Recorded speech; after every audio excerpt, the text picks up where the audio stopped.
तुम आराम करो। माता सी महाराज की कृपा है कि तुम्हें होश आ गया, तुम ठीक हो गई। मैं बहुत खुश हूं कि तुम्हें होश आ गया।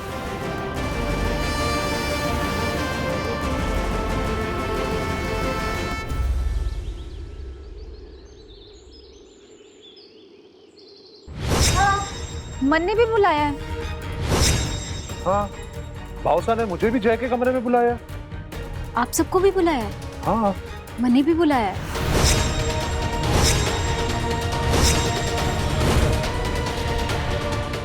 पता नहीं अब जीसा कौन सा नया झटका देने वाले। चलो चल के देखते हैं। पापा साहब, थैंक गॉड तुमने उसे गोली चलाते हुए देख लिया था। अब देखना तुम्हारी गवाही पे उसे कड़ी से कड़ी सजा दिलवाऊंगा।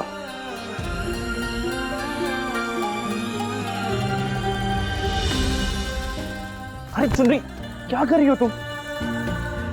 तुम्हें पानी चाहिए ना, तुम मुझे बोलो। सब कुछ खुद करने का शौक है। तुम अभी पूरी तरीके से ठीक नहीं हुई हो, और जब तक ठीक नहीं हो जाती तुम्हारे घाव नहीं भर जाते, कुछ काम नहीं करना है तुम्हें, सिर्फ रेस्ट करना है। कुछ भी चाहिए मुझे बोलो, हूं मैं यहाँ। पानी चाहिए? ये लो, पियो।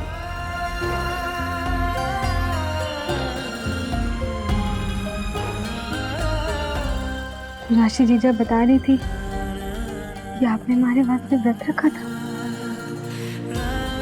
और घुटनों के बल आपने बड़ देवता की परिक्रमा भी की और सिंदूर। सुन रही वो, मैं ये सब मैं जानू आपने ये सब हमारी जान बचाने के वास्ते किया, और मैं हमारी प्रीत और अपना रिश्ता आपके ऊपर थोपना भी नहीं चाहती थी कुंवर साहब। वो तो ये ब्याह ही धोखे से हुआ, इसमें आपका क्या दोष?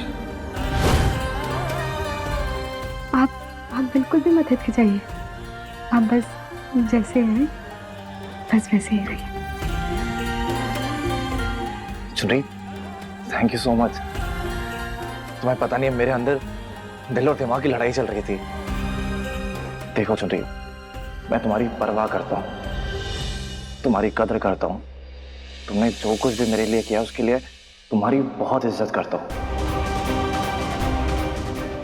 कुंवर साहब मैं जानू आप इस रिश्ते को, इस ब्याह को नहीं मानते, लेकिन कोई बात नहीं, मैं रुकूंगी उस दिन के लिए जब आप अपने मन से ही हमारे रिश्ते को स्वीकार करेंगे। पर थैंक यू, तुमने मेरी सारी उलझन क्लियर कर दी। चलिए मैं आपका व्रत खुलवा देती हूँ जो आपने हमारे लिए रखा था।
तो ये दहेज दासी जय बना को पानी पिलाकर उनका व्रत तोड़ रही है।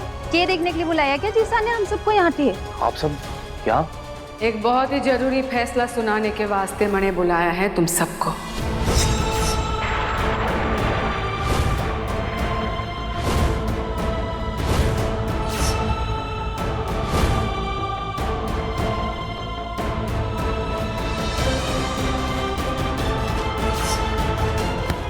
संभाल के।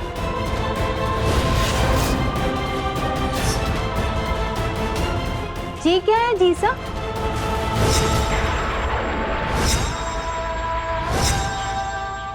ये तो सुहाग की थाल लागे है।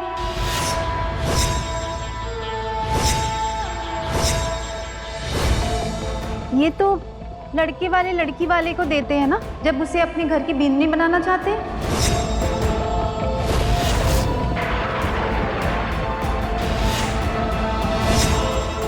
पर जीसा, आप ये थाल इस दहेज दासी को क्यों दे रही हैं?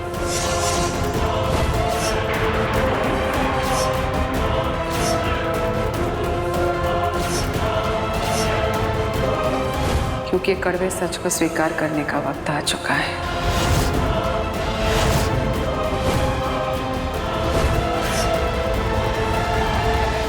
चुनरी, मारे बेटे जय की बींदनी बनाना चाहती हूं मैं तुम्हें।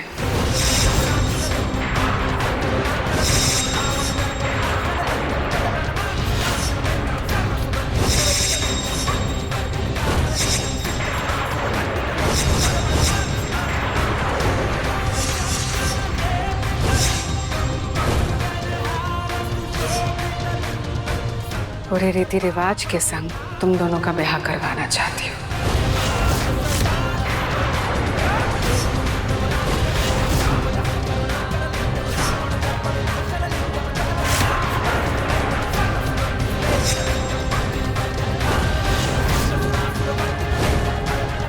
कैसी बातें कर रही हैं भाभी साहब? एक दहेज दासी को हमारे परिवार की बहू रानी बनाएंगी आप?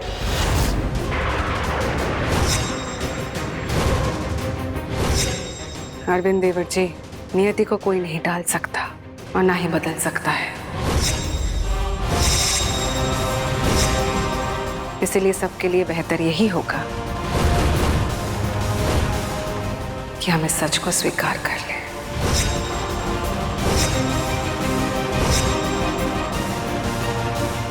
माँ साहब, ये सब करने की जरूरत नहीं है।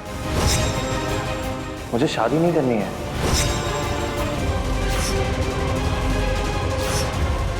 जय, मैंने भी तो कहा था ना तुझसे कि ये सब मत कर।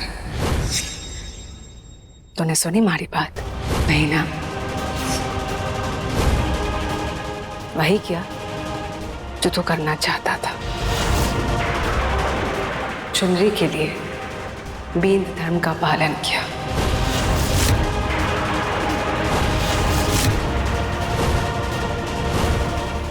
अपने हाथों से इसके मांग में सिंदूर भर दी और धोखे से ही सही तुम दोनों ने 7 फेरे भी ले लिए। तो अब मैं थक चुकी हूं सबको जवाब देते देते कि चुनरी का थारे संग और हमारे परिवार के संग के रिश्ता है।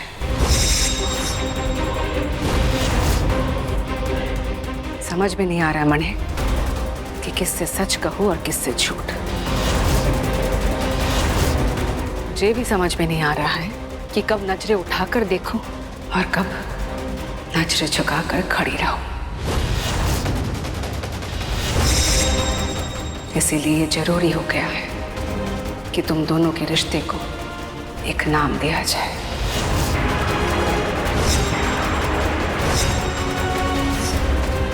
सुन लो तुम सब लोग, अगले 1 घंटे में तैयार होके नीचे आ जाना।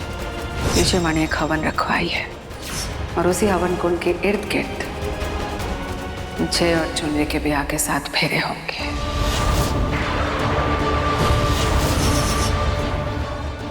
बस जय,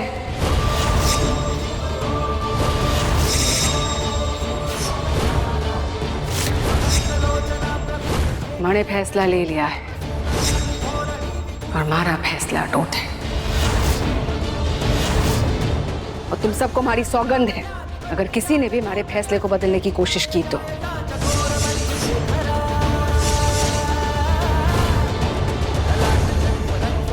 हाँ, एक और बात, इस हवन की अग्नि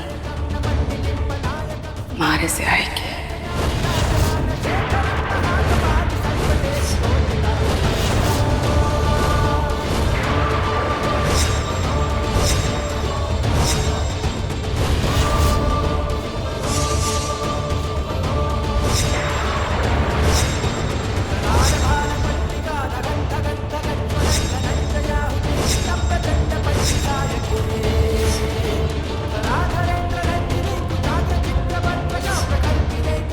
बधाई हो चुनरी, थारे और जय के रिश्ते को नाम मिलने वाला है।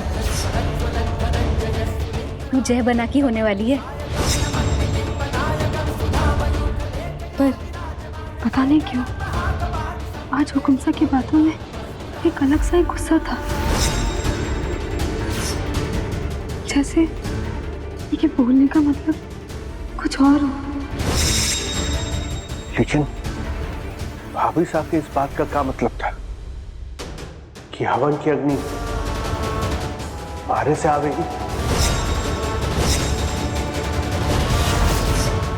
जीसा का मतलब हो सकता है कि वो हवन की अग्नि देना चाहती है। और इसमें बोलने की क्या जरूरत थी? कुछ और मतलब था।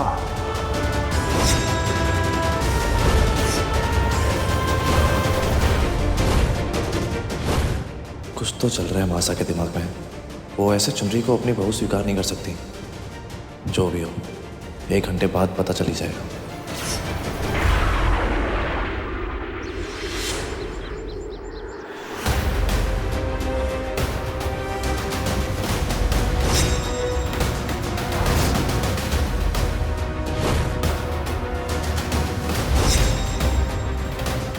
अठे इतना अंधेरा क्यों है?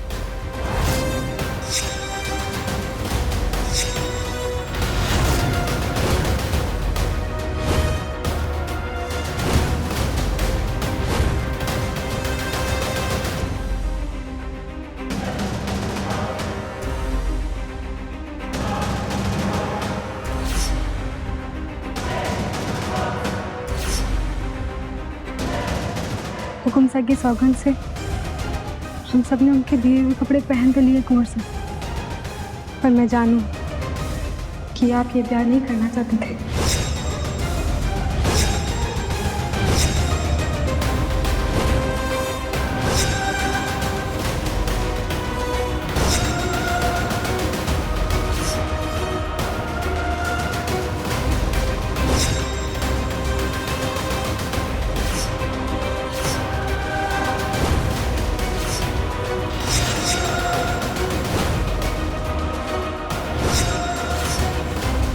मासा, ये कैसी जिद है आपकी?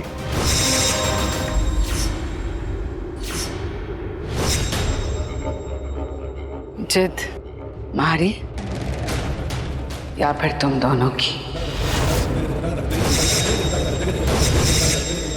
मैं तो हमेशा से प्रथाओं का, रिश्तों का सम्मान करते आई हूं,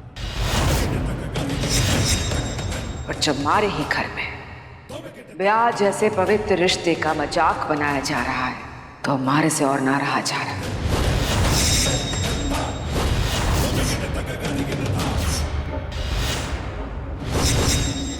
ये तो बहुत गलत बात है जय। 1 घंटे का बींद और फिर तो बींदना है, और तू 2 घंटे की बींदनी और फिर बींद लेना है। दोनों एक ही कमरे में रहते हो, बींद बींदनी का धर्म भी पालन कर रहे हो, लेकिन बींद और बींदनी ना हो। ये बहुत ही गलत बात है।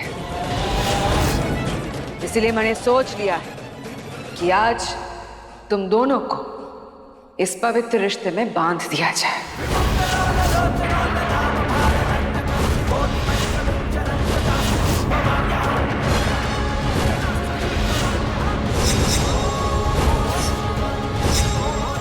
ताकि किसी के मन में कोई उलझन ही ना रहे।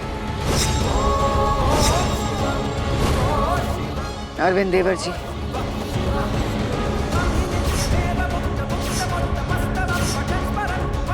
ये लीजिए, जो आप सबके लिए हमारी तरफ से एक तोहफा है।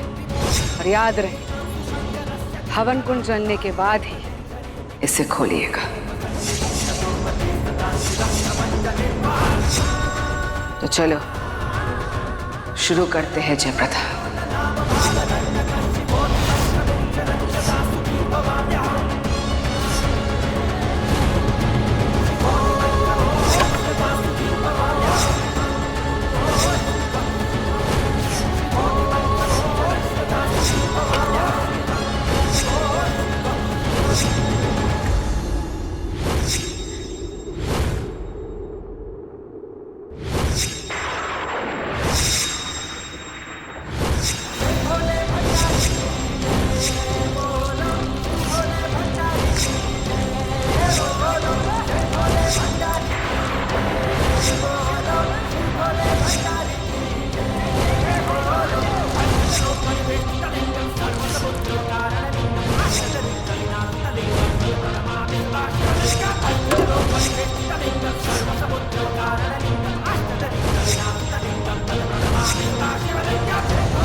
इस मशाल को पकड़ और इसी से इस हवन कुंड में आग जलानी है।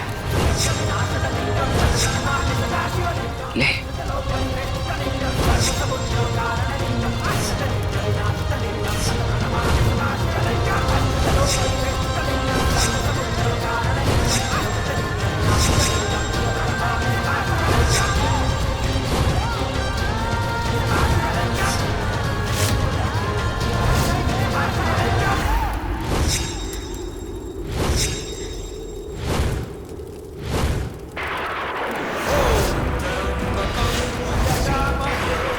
आशा,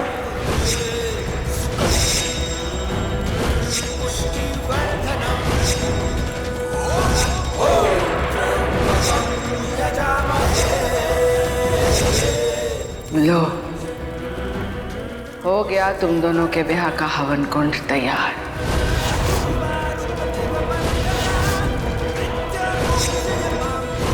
कहा था ना मैंने, तुम दोनों के ब्याह के हवन कुंड की अग्नि मारे से आएगी।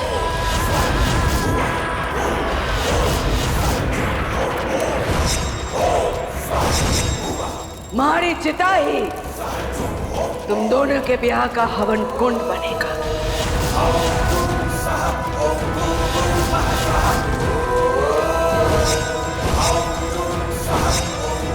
इसके इर्द गिर्द घूमकर तुम दोनों को 7 फेरे लेने होंगे।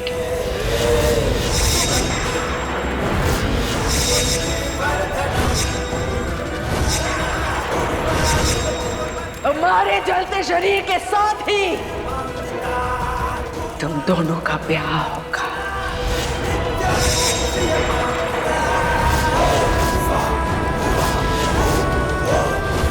मासा, मासा ये क्या कर रही है आप नीचे उतरिए। हुकुम आप ये क्या नट कर रही हैं? आप नीचे उतरिए। ऐसा मत कीजिए हुकुम साहब। नहीं,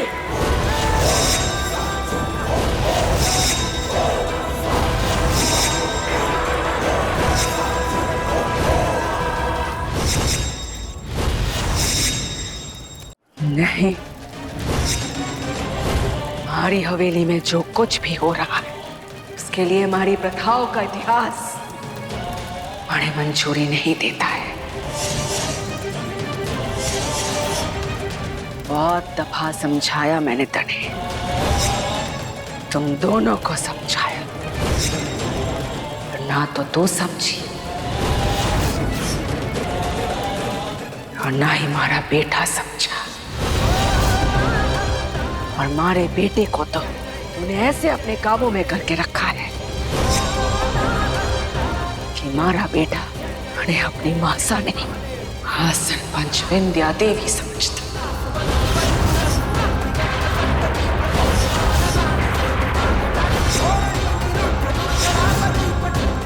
तो ठीक है, महासरपंच विंध्या देवी तुम दोनों को एक होता हुआ नहीं देख सकती।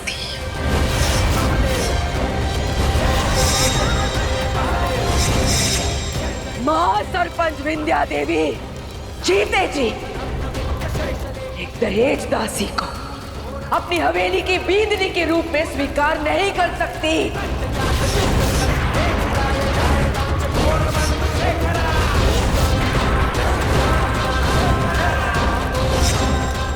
इसीलिए बेहतर यही होगा कि तुम दोनों एक हो जाओ और उसके साथ ही मैं इस दुनिया से चली जाऊं।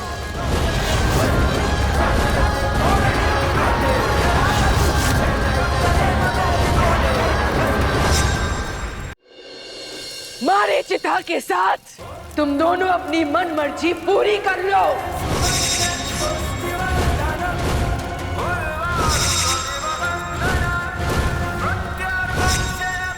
जय, लगा हमारी चिता को आग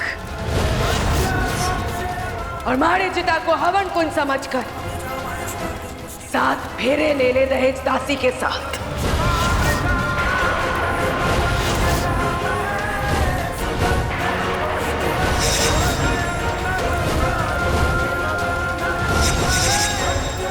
बना ले इस दहेज दासी को अपनी बींदनी।